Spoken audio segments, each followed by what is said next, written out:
네, 미국 상업용 부동산 시장이 침체에 빠지면서 미국 주요 도시의 그 재정 수입이 급격히 악화해서 이게 도시 황폐화로 이어질 가능성이 높다라는 상당히 걱정스러운 그런 기사가 나왔습니다. 뉴욕, 샌프란시스코, LA 다 포함됩니다. 뉴욕타임즈는 아르핏 굽타 뉴욕대학교 교수의 연구를 인용해서 2022년 기준 미국 전역의 오피스 시장 가치가 2019년보다 6,641억 달러가 전체적으로 줄었다라고 전했습니다. 이 코로나19 대유행 이후에 하이브리드 근무, 그리고 원격 근무, 재택 근무 등등이 자리 잡으면서 지금은 다시 출근하는 사람이 많이 늘었다 하지만 그럼에도 불구하고 아직도 이제 재택 근무나 하이브리드 근무가 많은 상태거든요. 그래서 사무실이 텅텅 비는 경우가 많습니다. 그래서 사무실 수요가 줄어들면서 사무실 건물의 가치가 하락하고 있기 때문입니다. 자, 실제로 이 샌프란시스코에서 10년 전에 1억 4,600만 달러에 팔렸던 한 20층짜리 이 사무실 빌딩은 지난해 12월 8천만 달러에 매각됐습니다. 시카고에서는요, 2004년 기준 9천만 달러에 팔렸던 사무실 건물이 지난달에 4분의 1도 안 되는, 반토막도 아니고요, 4분의 1 토막 나는 9천만 달러에 팔렸던 건물이 지금은 2천만 달러에 매각됐습니다. 워싱턴 DC 그 백악관에서 얼마 떨어지지 않은 거리에 있는 한 그 빌딩과 소매 공간이 혼합된 그 12층짜리 건물도요, 지난 2018년에는 1억 달러의 거래가 됐었습니다만은 최근에는 3,600만 달러에 팔렸습니다. 이처럼 그 상업용 부동산 가치가 크게 떨어지면서 주요 도시는 세금 수입 부족에 직면했습니다. 이 뭐예요? 그 트랜잭션이 있을 때 또 세금 내고, 또 이게 1억 달러 빌딩을 갖고 있다면 매년 그 1억 달러에 해당하는 만큼의 세금을 내야 되는데, 이게 가치를 산정해 보면요, 1억 달러가 아니라 5천만 달러, 4천만 달러 이러니까 세금을 거기에 맞게만 낼 수밖에 없는 거니까 시정부 입장으로서는 세금 수입이 그만큼 팍 떨어지는 것이죠. 이 빌딩에서 나와야 될 세금이 50%, 60%, 50%, 40%대로 떨어지는 겁니다. 그래서 에런 패스킨 그 샌프란시스코 시의회 의장은요, 상업용 건물 그 침체에 따른 세수 부족으로 인해서 샌프란시스코가 향후 몇 년 동안에 무려 10억 달러의 예산 적자를 겪을 수 있다라고 내다봤습니다. 이 정도 규모의 예산 적자는 도시의 기능을 제대로 하는데 상당히 어려움을 겪을 수밖에 없는 그런 예산 적자입니다. 예를 들어서 노숙자 문제가 심각해? 그러면 그들을 처우를 좀 만들어줄 어떤 쉘터를 만든다든지, 또 그들을 저쪽으로 안내해줄 무슨 그런 공공 인력이 필요하든지 이런 걸 다 못하는 것이죠. 노숙자가 거리를 수없이 배회해도 손을 놓고 보고 있을 수밖에 없는, 예산이 없으니까 그런 정도의 충격적인 예산 감소라는 것입니다. 뉴욕으로 가볼까요? 네, 뉴욕시의 경우에 2025년에 3억 2,200만 달러, 또 2027년에는 11억 달러의 예산이 앞으로 부족할 것으로 그렇게 추산됐습니다. 자, 워싱턴 DC 역시 2024년 올해부터 2026년까지 4억 6,400만 달러의 예산이 부족할 것으로 예상됩니다. 그래서 이제 굽다 이 뉴욕대 교수는 세수 손실로 인해서 발생하는 그 예산 부족을 메우기 위해서 각 지방도시는 다른 종류의 다른 그 세금을 인상한다거나 또는 각종 복지 예산을 삭감한다거나 그렇게 할 수밖에 없을 것이다라고 예상했습니다. 하지만 이는 그 기업과 주민이 해당 도시를 떠나게 되는 요인으로 악순환이다라는 그 분석입니다. 이렇게 뉴욕시는 세수입이 주니까 어떤 그 지출을 줄일 수밖에 없고, 그러니까 도시가 황폐화되니까 기업들이 이건 범죄 많고 여기서 못하겠어, 도시가 떠나버리고, 그러니까 기업이 떠나버리니까 그 기업이 내는 법인세라든지 이런 세금이 또 없어지고, 또 주민들도 떠나버리니까 그 주민들이 내는 세금도 역시 없어지고, 악순환이라는 것이죠. 이렇게 악순환으로 작용할 수 있고, 또 과세 기반을 좀 흔드는 그런 문제를 낳을 수 있다고 합니다.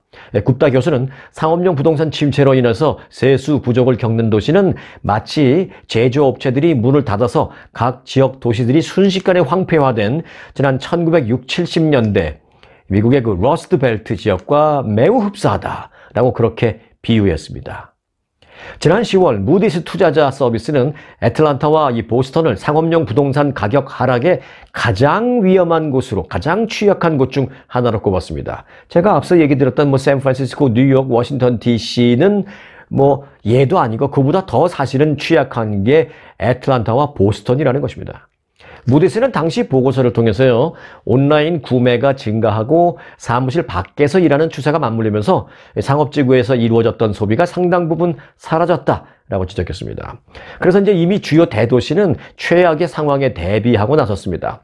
이 상업용 건물의 공실률이 높기로 소문난 샌프란시스코에서 시장 출마를 고려하고 있는 한 후보는 도심의 빈 사무실 공간을 아파트 건물로 전환하도록 장려하는 정책을 추진 중에 있다라고 합니다. 지금 대도시들이 지금 겹겹이 고통이 가중되고 있는 그런 상황입니다. 악순환이 계속되고 있습니다. 이러다가 그 러스트 벨트가 쇠락한 것처럼 뉴욕, 샌프란시스코, 시카고 등등이 또 쇠락한 도시로 전락해버리지는 않을지 상당히 걱정인 그런 상황입니다. 네, 전 세계 와인 재고는 늘고요. 포도나무 재배 비용은 증가하고요. 단지 주는 건 수요라고 합니다. 와인을 찾는 사람은 줄고 나머지는 다 지금 악순환이 반복되고 있는 것입니다. 블룸버그 통신이 보도한 건데요. 지난해 기준 전 세계 포도 생산량은 60몇 년 만에 최저치를 기록했습니다. 하지만 와인 수요가 줄고 재고가 계속 쌓이면서 포도 농장이 재배를 포기하는 사례가 속출하고 있다는 것입니다. 국제 와이너리 및 와인 기구에 따르면, 그러니까 이제 국제 와이너리 협회에 따르면 1995년 이후 전 세계 와인 소비가 생산보다 계속 적다라는 것입니다. 생산은 10만큼 만드는데 소비는 7, 8, 내년에는 6밖에 안 될 것 같고 그렇다는 것이죠. 자, 여기다가 알코올 소비를 피하는 그 어떤 사회적인 분위기가 늘고 있는 상황이고, 지금 또 경제 침체로 인해서 와인 산업이 변곡점을 맞았다라는 분석입니다. 이 비즈니스를 계속 해야 할지 말아야 할지를 판단 내려야 될 그런 정도 기로에 와 있다는 것입니다. 와인위원회의 전문이사인 스튜어트 스펜서는 캘리포니아가 30년 만에 최악의 수요와 공급의 불균형을 경험하고 있다고 말했습니다. 자, 호주도 와인으로 유명하죠. 이 캥거루 그랜드 그 와인, 뭐 저렴하고 그래서 많은 한국 사람들도 좋아하고 그러는데, 그 호주의 경우에는 2022년과 2023년에 15년 만에 가장 적은 와인을 생산했지만 재고는 역사적으로 가장 많은 수준으로 지금 쌓여 있다고 합니다. 코로나 외에도 이 우크라이나 전쟁으로 인해서 연료비도 오르고 또 비료와 같은 투입 비용 등이 계속 올랐고, 또 기후변화로 인해서 보험료까지 인상이 되면서 이 와인 농가의 어려움이 가중되고 있다는 것입니다. 그리고 또 있어요.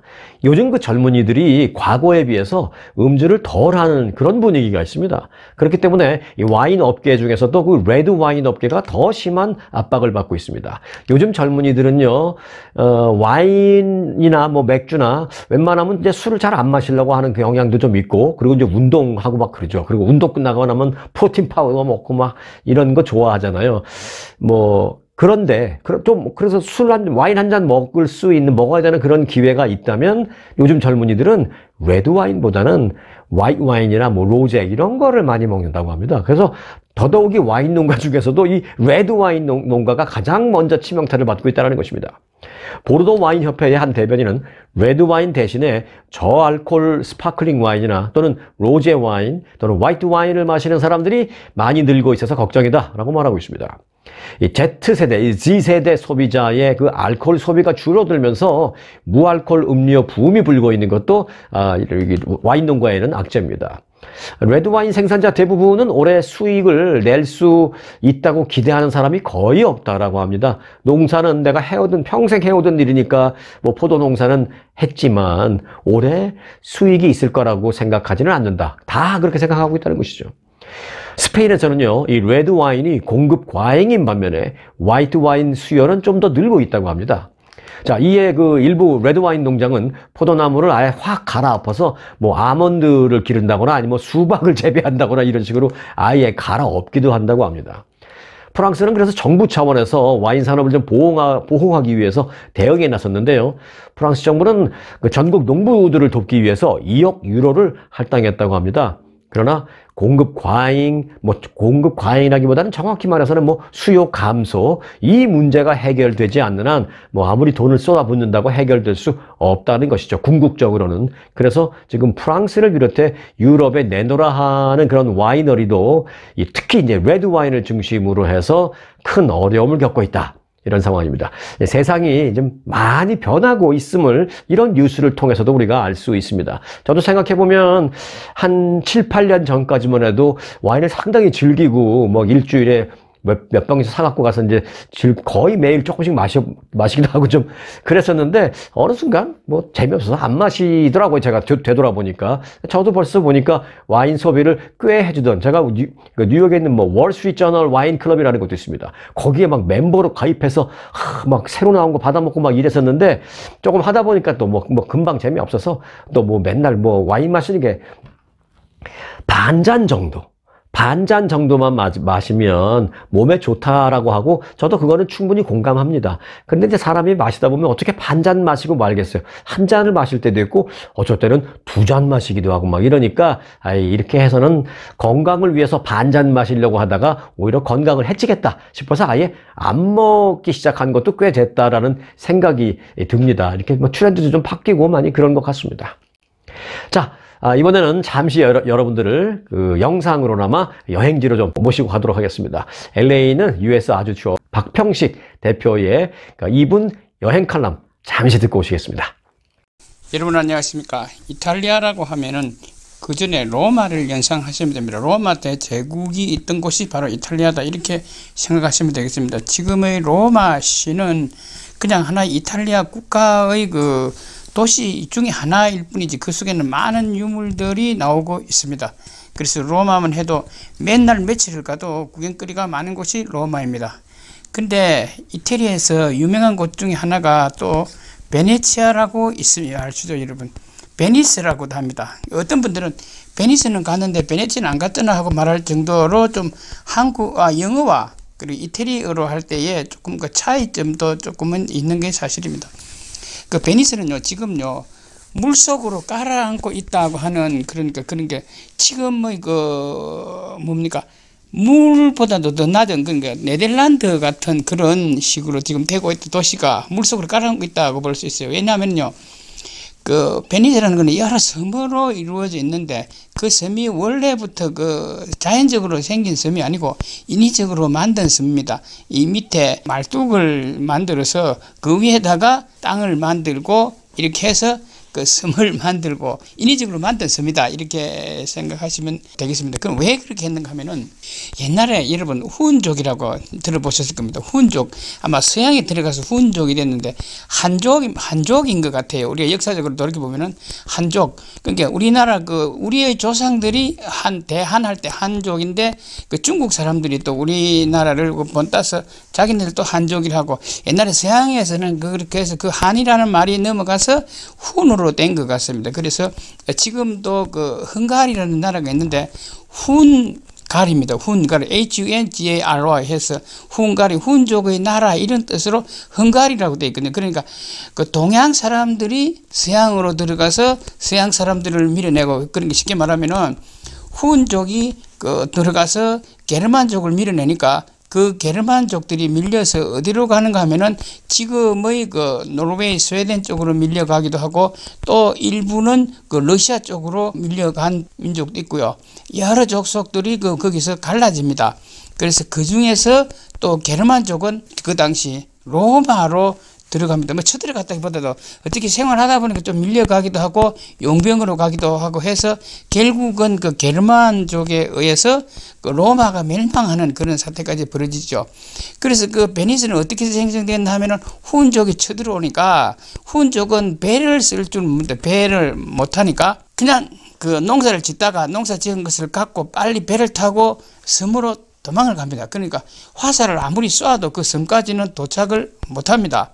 그래서 그 섬들을 만들고 그래서 그 섬들이 만들어진 곳에서 이 베니스라는 도시가 형성이 됐는데 지금은 관광지로 유명하고 지금은 계속 깔아앉고 있습니다. 그래서 그 베니스가 언제 다 깔아앉을지는 몰라요. 그러니까 여러분 깔아앉기 전에 베니스 구경 한번 가보시죠. 자, 다음에는 또 다른 곳으로 여러분 찾아오겠습니다. 대단히 감사합니다. 자, 이번에는 한국과 일본에서 동시에 확산되는 트렌드 하나를 전해드리겠습니다. 지난해 한국 남성과 일본 여성의 혼인 건수가 급증했던 것으로 나타났습니다. 이 코로나19가 끝남에 따라서 전반적으로 국제 결혼이 증가한 영향도 있지만 베트남 국제 결혼 이 형태 못지않은 증가율을 한국 남성, 일본 여성의 결혼이 그렇게 증가하고 있다는 것입니다. 아주 눈에 띄는 증가라는 겁니다.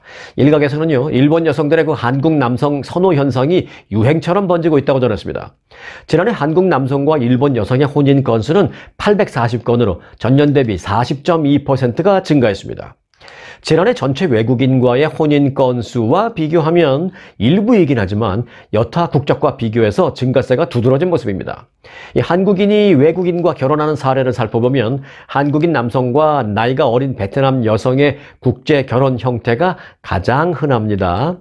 아직까진 그렇습니다.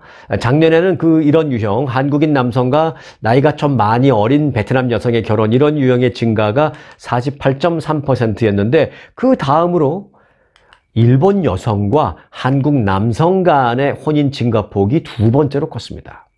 반면에 한국 여성과 일본 남성의 혼인은 그렇게 많지는 않다고 합니다. 자, 일본에서는 이미 일본인 여성과 외국인 남성의 혼인 사례 가운데 가장 비중을 많이 차지하는 국적이 바로 한국 남성이라고 합니다. 일본 후생노동성 조사에 따르면 2021년 외국인 남성과 일본인 여성 총 6,682쌍이 결혼했는데 이 중에서 1,561쌍이 한국 남성과의 혼인이었다고 합니다. 비중은 전체에서 23%. 건수가 전체 국적 가운데 1위였는데 특히 이제 중국인 남성 그리고 미국인 남성과의 혼인 건수보다도 훨씬 많았다는 것입니다. 인구 비율로 본다면 한국 남성의 인구 비율이 중국 남성이나 미국 남성보다 훨씬 적잖아요. 그럼에도 불구하고 일본 여성과 결혼한 한국 남성의 비율은 압도적으로 1위라는 것입니다. 그래서 이제 일각에서는요, 일본 내 한국 남성 선호 현상과 결부짓는 그런 시선도 있습니다. 자, 일본의 TBS와 넷플릭스에서 지금 방영 중인 드라마가 있습니다. I Love You라는 제목의 드라마인데요. 이게 상당히 인기가 높은데 이것도 일본 내의 한 분위기를 방증한다는 것입니다. 한국 남자들을 좋아하는 그런 일본 내 분위기를 방증한다는 것입니다. 이 드라마는 한국인 유학생 남성 태오라는 남성, 이 태오라는 남성은 최종협이라는 한국 남자 탤런트가 주인공입니다. 최종협, 제가 이 이름을 또박 불러드리는 이유가 있습니다. 최종협, 끝에 자가 협으로 끝납니다. 최종협이라는 탤런트가 이제 태오라는 드라마 속 남성으로 나오고, 그리고 이제 이 남자가 한국 유학생인데 일본인 여성인 모토미야 유리와 사랑에 빠지는 내용이 이 드라마의 주제입니다. 드라마 곳곳에 이 한국어 대사가 많이 나오고요. 또 한국 문화가 수시로 등장하는데 일본인이 좋아하는 한국식 연애 스타일을 아주 세세하게 담았다라는 평가를 담습니다. 일본 여성들이 한국 남성과 결혼하는 비율이 높은 것은 단순히 한국 남자를 좋아하는 것도 있겠습니다만은 한국식으로 연애하는 그런 걸 굉장히 로망으로 삼는다고 합니다. 이 드라마 속에 나오는 그런 모습이나 여러 가지로 봤을 때. 자, 지난 1월 첫 방영된 이 드라마는 공개 당시부터 일본의 넷플릭스에서 1위를 바로 차지했습니다. 남자 주인공인 한국 배우 최종협은 제2의 요온사마라고 불리면서 협사마라고 불릴 정도입니다. 우리식으로 말하면 이제 최종협이니까 협사마인데 일본 사람들 발음으로 하면 홉사마라고 합니다. 홉사마로 불리고 있다고 합니다. 일본에서. 드라마뿐만이 아니라 유튜브에서도 한일 커플을 조명하는 콘텐츠가 인기입니다. 토모토모라는 구독자가 무려 100만 명이 넘는 유튜브 채널이 있는데 토모토모라든지 또는 제주 커플이라는 일본의 유튜브 채널도 있고 쿠키 커플이라는 그런 유튜브 채널 등이 전부 다 이 한국 남성들 또는 한국식 연애, 한국 사람과의 어떤 애틋한 로맨스 이런 거를 주제로 다루고 있는 그런 것들입니다. 이 밖에 지난해 넷플릭스는 K-드라마 같은 사랑을 하고 싶어 라는 이게 제목이에요. 제목이 K-드라마 같은 사랑을 하고 싶어 라는 제목의 리얼리티 예능 프로그램을 방영하기로 했습니다. 일본의 예능 프로그램 제목이 아예 그거예요. K-드라마 같은 사랑을 하고 싶어. 한국 남성에 대한 일본 여성의 호감 현상은 이제 시작이다 라는 그런 분석도 나오고 있습니다. 앞으로 당분간은 그런데 이게 좀 더 계속 더 확산될 것이다라는 그런 전문가들의 분석이 많이 나오고 있습니다. 자, 어찌됐든 그 일본 남성보다 한국 남자들이 더 멋지지 않나요? 네, 잘은 모르겠습니다만 그럴 것 같다라는 생각을 막연하게 가져보고, 하지만 한마디로 사실 일본 남성이 멋있다, 한국 남성이 멋있다, 사실은 한마디로 이런 걸 결론 내릴 수는 없는 부분이죠. 하지만 전적으로 개인적인 문제다라는 생각입니다. 그렇게 개인의 문제니까 그 한국 남자의 그 친구가 멋있으니까 결혼했겠죠. 한국 남자가 다 똑같진 않을 터이니. 그런데 이제 여하튼 일본 여성들 사이에서 그 한국 남자들에 대한 호감도는 우선적으로 갖고 있는 것, 그것은 상당히 높아지고 있는 것만은 사실이다라는 것입니다. 상당히 기분 좋은 소식인 것만은 분명합니다. 자, 그럼 말 나온 김에 한국으로 좀 가보겠습니다. 이번에는 한국의 젊은 남성들 얘기가 아니라요, 한국의 좀 나이 드신 분들과 그들이 먹는 약과 관련된 얘기를 좀 해드릴까 합니다.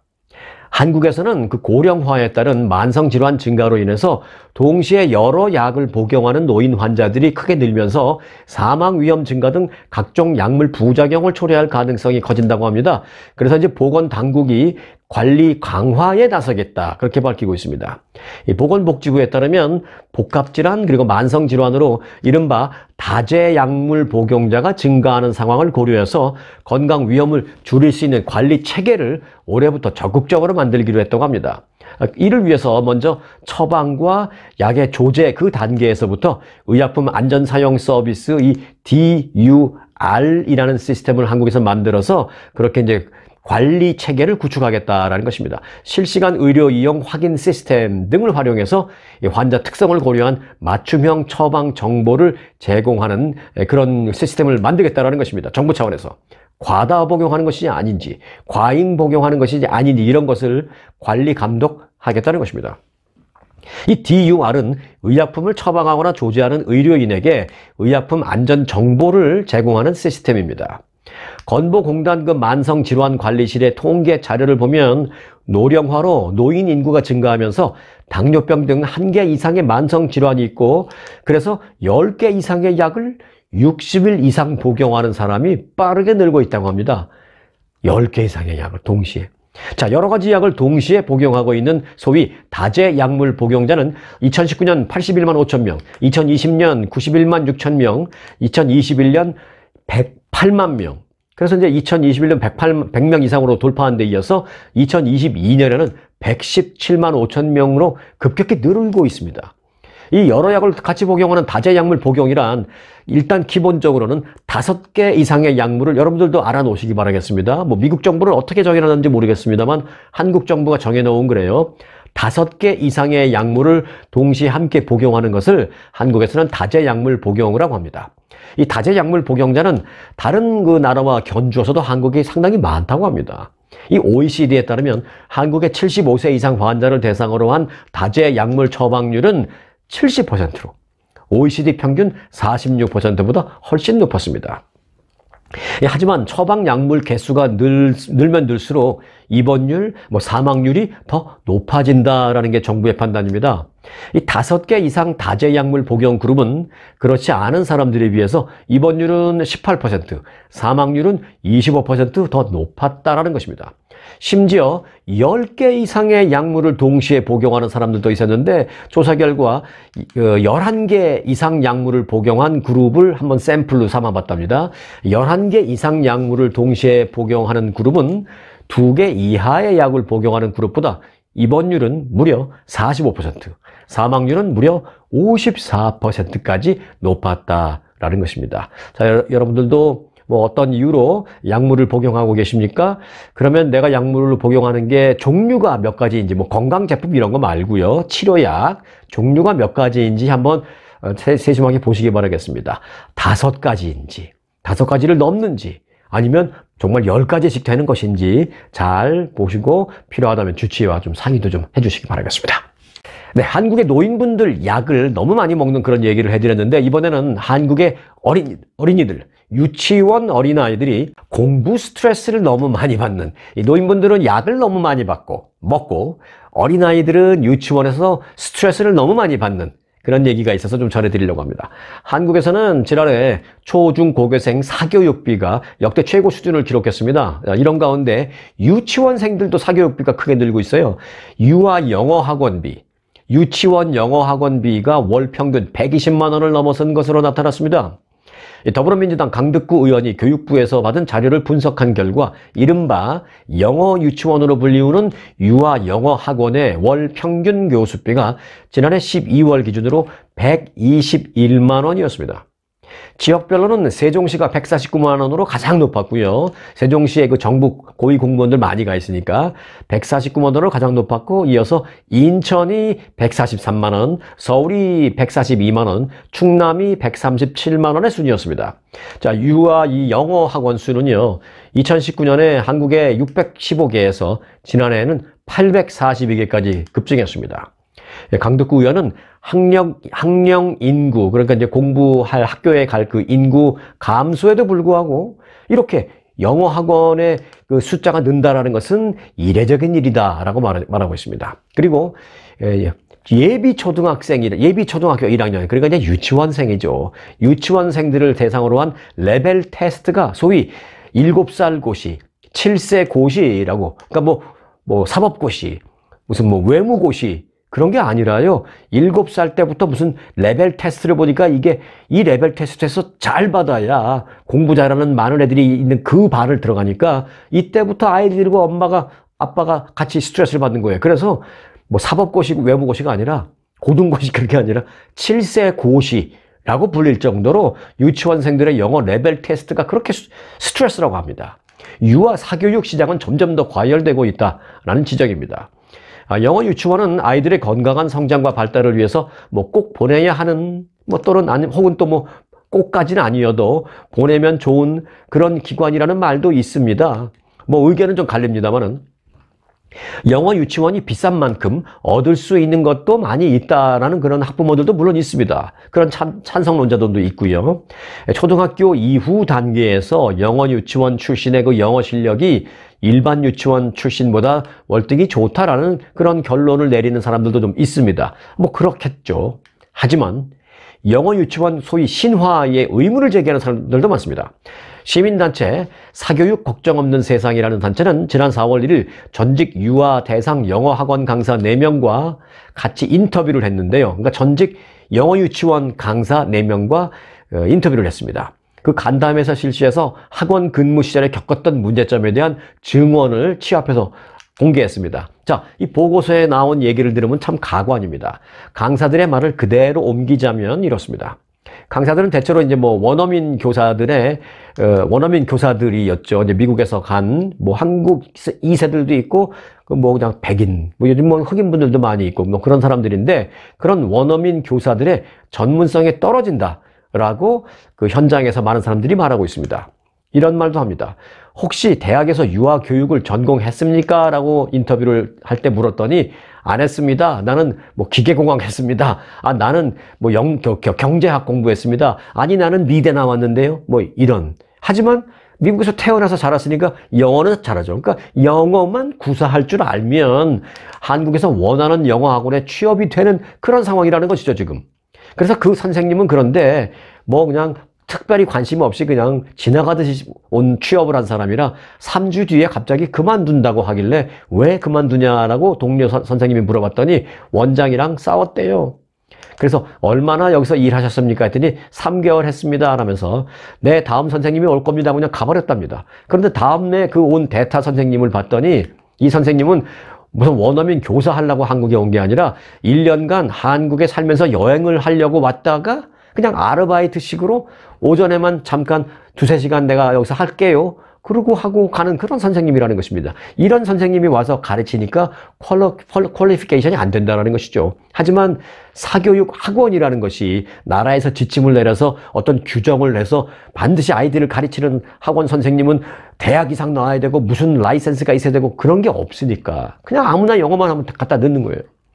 그리고 또 담임이라는 개념이 없고 원어민 강사는 그냥 나와서 대충 여기 가서 동화책만 읽으면 된다 뭐 그런 생각. 또 유튜브로 동요를 몇 번 들려주고 여기서 하는 얘기가 이런 얘기야 따라해봐 뭐 이런 식으로 하고 그러고 나는 이제 퇴근하면 돼 이런 생각을 갖고 있는 사람이 많다는 것이죠. 영어 유치원에서는 친구들끼리 대화를 그렇게 아이들이 많이 안 한답니다. 또 이게 이제 부작용 중에 하나래요. 애들이 그 나이 때 6살, 7살 되면 막 쪼잘쪼잘대고 막 떠들고 좀 조용히 해 라고 할 정도로 막 쪼잘쪼잘 떠들어야 되는데 이 영어 유치원에 온 아이들은 그런 게 없답니다. 영어로 막 해야 되고 그러니까 스트레스를 받으니까 아예 말을 안 한다는 거예요. 친구들까지도.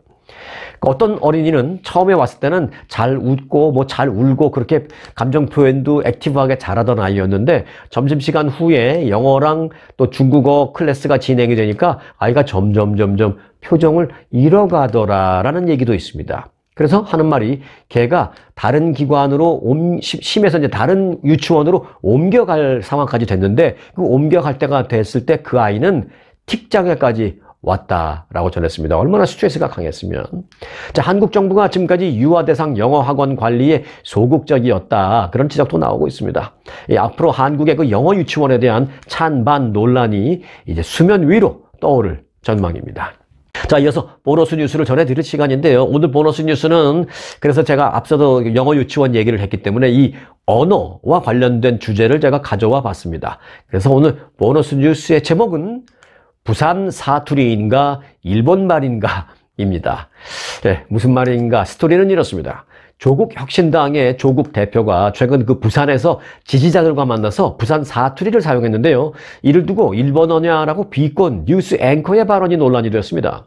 지난 21일 조국 대표는 고향인 부산을 찾아서 고향에 오니까 마음이 든든합니다. 억수로 감사합니다 라면서 제가 고향 부산에 이렇게 온 만큼 윤석열 대통령에게 부산 사투리로, 이 조국 대표에게는 그 부산 사투리가 자신의 모국어잖아요. 모국어. 네, 제가 윤석열 대통령에게 부산 사투리로 경고를 한마디 하겠습니다. 그러면서 이렇게 말했습니다.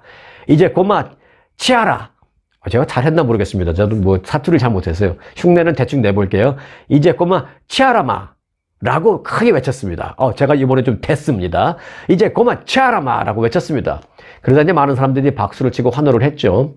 이는 그 부산 사투리로 뭐 여러분들도 다 아시죠? 뜻 이제 그만 치워라, 그만해라 뭐 그런 뜻입니다. 하지만 이제 이를 보도하던 SBS의 편상욱의 뉴스 브리핑이라는 프로그램에 그 편상욱 앵커가 고마 치아라? 이거 뭐 일본어예요? 라면서 비꼬면서 웃는 장면이 문제가 되었습니다. 이 편상욱 앵커의 말을 듣고 함께 옆자리에 있던 당황한 그 패널들이 그만해라 라는 그런 뜻입니다 라고 이제 답하면서 잘 이렇게 애둘러서 넘어갔습니다만은 그 프로그램을 본 사람들이 많은 질타를 했습니다. 누리꾼들은 사투리를 지금 조롱하는 거냐? 또는 앵커가 사투리가 뭔지도 몰라서 비하하는 거냐? 또는 지방 사람 무시하는 거냐라는 의견도 막 올라왔고요. 부산 사람으로서 내가 정식으로 사과받고 싶다, 불쾌하다라는 말도 했고요. 부산 사람들을 다 뭐 일본 사람으로 몰아버리는 거냐? 말도 안 된다 이런 말. 또는 지역 비하가 심하다라는 말. 또는 경상도 사투리를 거의 잘 모르는 내가 들어도 일본어로는 전혀 들리지 않는데 무슨 얘기냐 등의 반응이 많이 나왔습니다.